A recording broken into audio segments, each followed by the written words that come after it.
오늘 이제 바울이 말씀하고자 하는 것은 크게 이제 세 가지로 우리가 구분을 할 수 있습니다. 첫 번째는 하나님이 주신 은혜입니다. 은혜. 바울은 이제 부름을 받았잖아요. 자, 바울이 원해서 사도가 된 게 아닙니다. 하나님이 예수 그리스도를 통해서 그를 이제 부르셨습니다. 사도가 됐어요. 두 가지 이제 바울에게 그 변화가 일어납니다. 자기들이 십자가에 못 박은 예수님이 그리스도라는 것을 그는 부활하신 예수님을 만남으로 깨닫게 됩니다. 그때 이제 변화가 일어나죠. 이 바울에게서 그게 은혜라는 거예요. 그 은혜를 깨달았단 말이에요. 그래서 앞에서 바울이 계속 뭘 이야기하죠?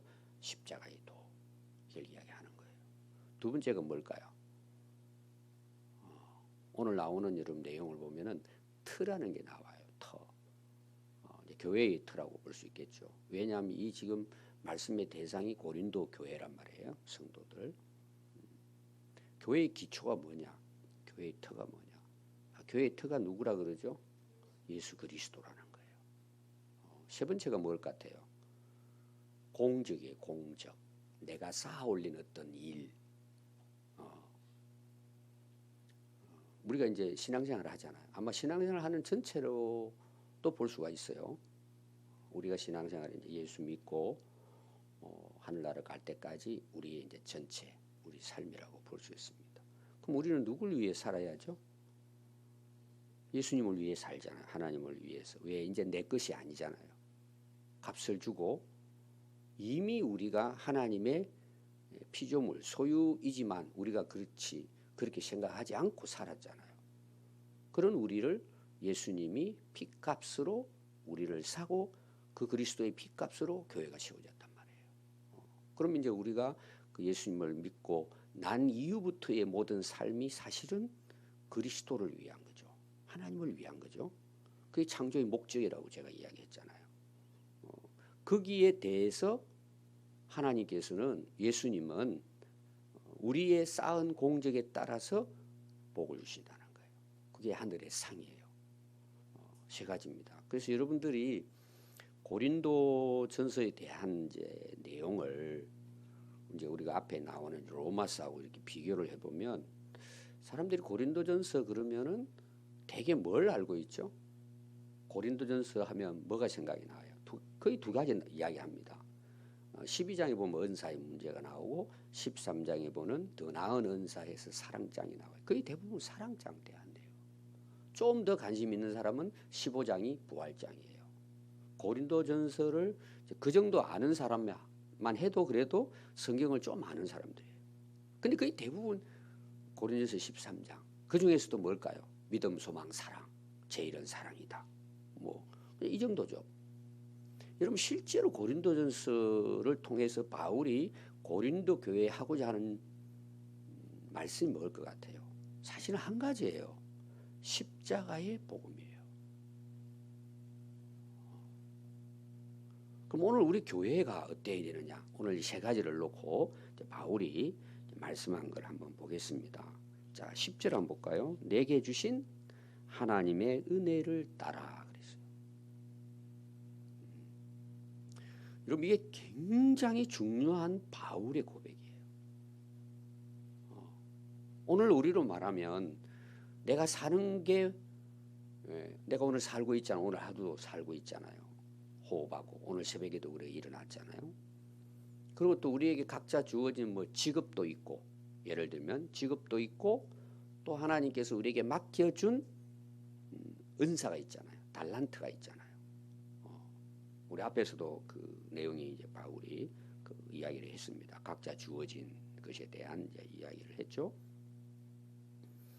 그럼 바울이 지금 바울로서 살아가는 삶의 어떤 원동력이라 그래야 될까요? 동기와 목적이 뭐냐? 은혜 따라, 은혜 따라. 내가 은혜 때문에 산다는 거예요. 바울의 대단한 것이 뭐냐? 자기 힘으로 한다면은 실망도 하고 좌절도 하고 또 어떤 경우는 뭐예요? 포기할 수도 있겠죠.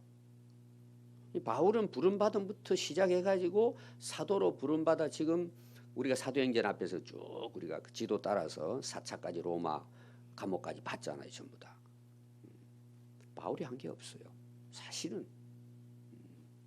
그래서 바울이 로마서부터 시작해가지고 자기를 소개할 때 뭐예요? 나는 부름을 받았다는 거예요. 하나님의 뜻을 따라 사도가 됐다는 거예요. 자기 의지가 아니라는 거죠. 그걸 바울이 와서 이제 보니까 뭐예요? 너무나 큰 은혜라는 거죠. 자기는 사실은 핍박받은 자로서 죄인 중에 괴수잖아요. 자기 한 일이. 근데 예수님이 부활하셔서 자기를 찾아오신 거잖아요. 여러분 사실 복음은요. 내가 가는 게 아니에요. 그분이 오시는 거예요. 그 예수님의 탄생이 뭐예요? 하늘엔 영광, 땅에는 평화잖아요. 구원은 그분이 오셔서 값없이 주시는 거예요. 구원이라고 하는 것은 제가 이제 구원 예를 들었잖아요. 태평양에 빠졌을 때에. 근데 이 은혜를 바울은 너무 깊이 경험한 거예요. 이게. 제가 이제 십다가 도에서 그 강조를 많이 했습니다. 하나님의 지혜에 대해서. 이 바울을 그걸 아는 거예요. 그러니까 바울은 그가 순교하기까지 뭐예요? 그는 은혜 때문에 사는 거예요. 그러니까 죽는 것도 뭐예요? 은혜인 거야. 그 내가 사나 죽으나 주의 은혜인 거예요. 바울은. 그래서 바울의 모든 원동력은 어디서 나오느냐? 은혜 때문이에요. 은혜 때문에. 제가 우리 교회 처음 이제 그 건축을 하고 들어가는 현관문 양쪽에다 제가 글을 박아놨었어요. 지금 이제 사라졌는데 두 가지를 제가 썼어요. 사랑 때문입니다. 은혜 때문입니다. 우리가 살아가는 목적, 동기. 우리가 오늘도 예배드리러 오는 것 이유는 내가 은혜 받으러 오는 게 아니에요. 이미 받은 은혜 때문에 예배드리는 거예요. 오늘 꼭 기억하시고 바울은 하나님이 내게 주신 은혜 때문에 산다는 거예요. 한마디로. 내가 모든 건 은혜 때문에 그러니까 어떻게 살아갈 건 너무 감사한 거죠. 살아있는 것도 감사하고 또 도구로 어제 사역자라는 말이 도구라고 제가 이야기했습니다. 시중드는 종. 그걸 너무 기뻐하는 거예요. 왜? 은혜가 너무 크기 때문에. 근데 신앙생활은요. 은혜 받은 만큼 하는 거예요. 그 이상을 넘을 수가 없어요. 이 은혜는 계산이 안 되는 거예요. 값없이 줬잖아요. 그게 십자가 은혜란 말이에요. 그 사람이 변화는요. 은혜를 받아야 되는 거예요. 그게 은혜라는 게 뭔지를 알아야 되는 거예요. 여러분 이거 제가 오늘 사실은 계속해서 강조하고 싶은 내용이에요. 한번 우리 고린도전서 15장 한번 보겠습니다. 사실 오늘 여러분 중요한 것은 은혜입니다. 하나님의 은혜. 은혜가 나를 이끌어 가야 된단 말이에요. 이 15장에 대해서 이제 바울이 고백합니다. 자기 그 은혜가 뭔지 1절부터 쭉 나와요. 내가 전하는 복음부터 해가지고 바울이 항상 이야기하는 건 부활의 복음입니다. 그분을 만났기 때문에 3절에 성경대로 죽으시고 또 4절에 다시 살아나시고 12제자에게 500여 그 다음에 8절에 맨 나중에 덜된 나에게 죽어 마땅한 죄수인 자기에게도 보여주신 거예요. 찾아오신 거죠. 보여주셨다. 계시 보여주신 거예요. 나는 사도 중에 가장 작은 자라. 실제로는 최고의 사도입니다. 여러분 바울이 고백하는 것은 그냥 하는 말이 아닙니다. 겸손한 척 하는 게 아니에요. 실제로 바울은 그렇게 정말 경험한 거예요. 이걸. 제가 이제 지난주부터 또 이제 제가 뭐 조금씩 시간 되면 공부하는 게 있다 그랬잖아요. 제가 이제 신학교 다닐 때 케이르 켜고로의 책이 그때 한참 유행이었습니다. 신학교 때 거의 40년 전이죠. 근데 근래에 들어가가지고 이제 한 번씩 강의하는 분 강의를 듣는데 뭐 잘 모르죠. 제가 뭐 조금 그냥 듣는데 지난주 이제 존재와 무라는 게 있어요. 케이르 켜고로의 실존주의 철학에서 그 무에 대한 걸로 설명을 했어요. 제가 이게 마음에 딱 온 거예요. 이게 뭔지 이걸 깨달았구나 그 사람이. 저는 개인적으로 굉장히 일찍 깨달았거든요. 그걸 하나님께서 제가 없는 것 같다. 우리 인간의 존재는 하나님 뺐으면 우리가 하나님을 아는 것은 아는 게 아니다. 내가 아무리 알아도 하나님의 존재는 모르는 거예요. 이분은 벌써 뭐 지금부터 100년 뭐 이상 전에 이제 학자니까 그 무에 대한 이야기를 하시는데 이분이 성경을 깨달았더라고 보니까요. 여러분 하나님께 우리는 없는 것과 같은 거예요. 그 시편에도 나오잖아요. 그 내용이. 우리가 하나님의 은혜를 알면요. 하나님을 진짜 만나면은 나는 없는 거예요. 사실은. 이 바울은 계속 뭘 고백했다 그랬어요. 그 은혜를 깨닫고 나니까. 바울이 항상 고백하잖아요. 나는 죽었다. 십자가에서. 근데 이게 안 되잖아요. 우리도. 참 힘든 부분이에요. 이것이. 알긴 하는데. 이 바울은 그걸 안 거예요. 그러니까 나는 가장 작은 사도인 거예요. 이건 어떻게 보면 난 사도도 아니다. 이런 고백이에요. 그거는 바울이 하나님 앞에 실제 하는 고백이에요. 아, 나는 뭐 세계적인 사도인데 겸손한 척 이게 아니란 말이에요. 그러니까 하나님이 그를 도구로 깨끗한 그릇으로 쓰시는 거죠. 생명 살리는 도구로 하나님 쓰신 거죠. 근데 오늘 제가 강조하고 싶은 것은 왜 그렇게 이렇게 됐을까 바울이. 그게 이제 그 구절 뒤 보면 이렇게도 나오죠. 나는 교회를 핍박했기 때문에 사도라 부름 받는 것도 난 감당 못한다. 과거 작은 이제 생각한 거죠. 그러면서 10절 이게 오늘 말씀과 연결되지 않죠. 고린도전서에 대한 내용이잖아요. 나의 나 된 것은 하나님의 은혜로 된 것이다.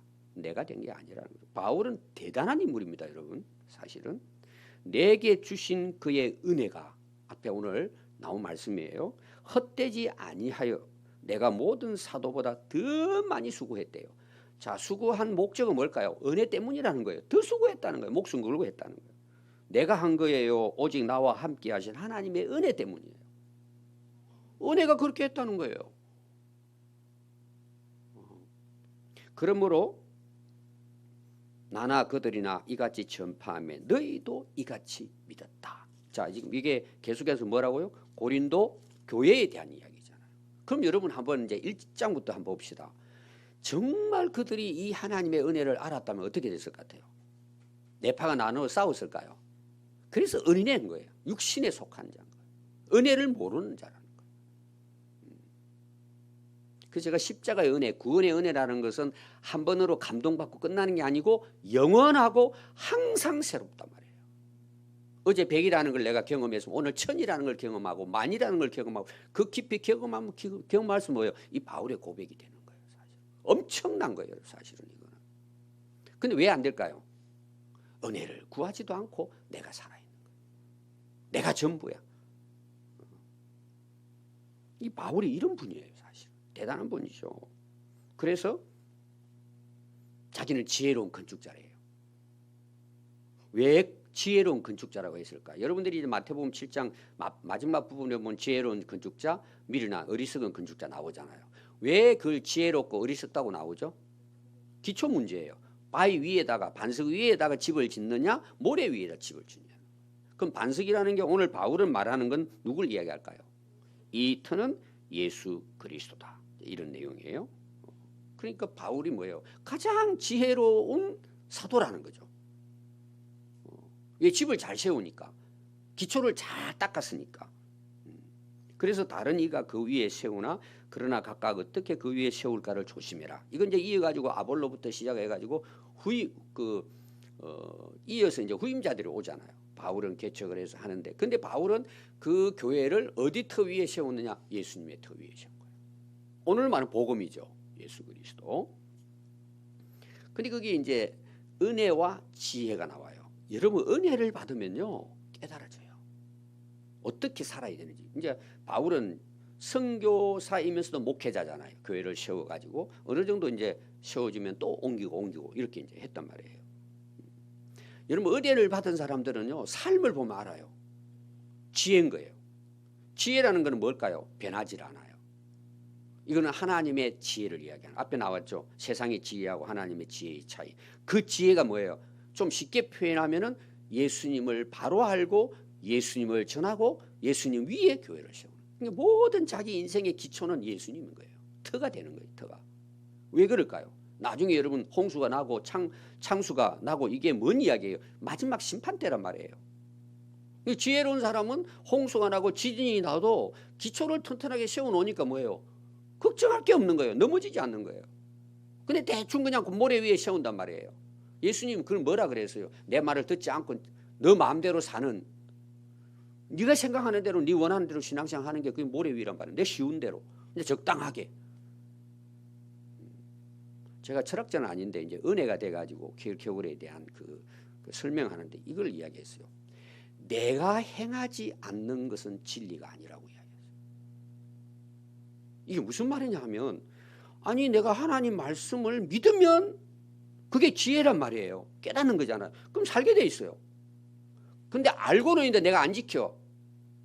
어떤 경우는 형식으로 지킬 수 있어요. 뒤에 공적이 나옵니다. 여러분 잘 보십시오. 내가 지혜 깨달았단 말이에요. 그럼 그렇게 살아요, 안 살아요? 그건 사는 거예요. 그건 안 살아요. 그건 진리가 아니라는 거예요, 자기에게. 그렇잖아요. 진리를 안 믿으니까 안 따르는 거잖아요. 그럼 우리는 그걸 속는 거예요. 내가 머리로만 알고 있는 걸 그걸 그냥 자기가 그렇게 사는 걸로 착각하는 거예요. 그분의 이제 쓴 결론이 뭐냐 그러면은요, 십자가를 지는 고난의 길이 아니면 그리스도인의 길이 아니라는 거예요. 그건 이미 예수님이 다 우리에게 말씀한 내용이에요. 제가 마지막 그 상에 대한 이야기할 때 이 말씀을 여러분이 드리려고 합니다. 터가 중요하다. 그래서 너희들이 1절에 보면 이 닦아둔 것, 이건 바울이 뭘 해서 닦아둔 걸 이야기하는 게 아닙니다. 이미 예수님이에요. 예수님. 그렇죠? 복음에 대해서 이 터 위에 너희들이 다른 틀을 닦아줄 자 같다. 그러니까 기초를 바꿔버리는 거예요. 자기 어떤 학식, 경험 이걸 가지고 틀을 바꿔버리는 거죠.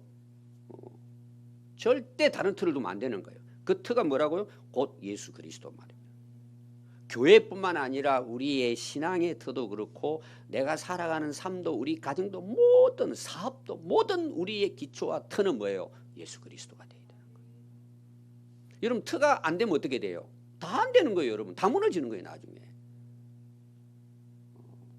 그래서 우리가 여러분 항상 우리가 이제 그리스도 안에 이런 이야기 많이 하잖아요. 요한복음 15장에 또 그 포도나무 비유 나오고 그냥 그걸 우리가 그냥 교회 다니는 것 정도로 소속하는 정도로 생각해요. 바울은 이제 이런 것들을 실제로 예수님을 만났으니까 그렇게 또 살아가게 된 거죠. 터는 예수 그리스도. 예수 그리스도를 떠나면 어떻게 된다는 다 무너진다는 게 다 무너진다. 근데 그것이 교회의 터인데 다른 사람이 와가지고 그걸 치워버리고 자기 어떤 학식이나 사상이나 거짓 복음을 그거 심으면 그 교회가 어떻게 돼요? 지금 고린도 교회는 사실은 흔들리는 이유가 뭐예요? 앞에서 계속 나오는 게 예수님을 떠나 있는 거예요. 그래서 십자가의 도 외에는 자랑하지 않는다. 그리고 터는 그리스도다. 강조를 이제 하는 거죠. 그래서 그 위에 제가 두 가지 이야기했습니다. 하나님의 은혜하고 터, 기초, 예수 그리스도. 세 번째가 뭐냐 그러면 공적이에요. 그 위에 이제 쌓는단 말이에요. 터 위에 집을 쌓잖아요. 우리가 공적이라는 것은 그 영어로는 그냥 work라고 나와요. 일이라고 나와요. 내가 하는 어떤 일, 성과 이렇게도 이제 그 번역을 했어요. 내가 한 일에 대한 어떤 성과가 나오잖아요. 결과가 나오잖아요. 근데 거기 보니까 그 터 위에 쌓는데 어떻게 쌓느냐? 그 재료가 우리가 집을 때 재료가 나오잖아요. 1등급, 2등급 이런 것도 나오듯이 거기 6가지가 나옵니다. 근데 잘 보면은 두 가지로 구분이 돼요.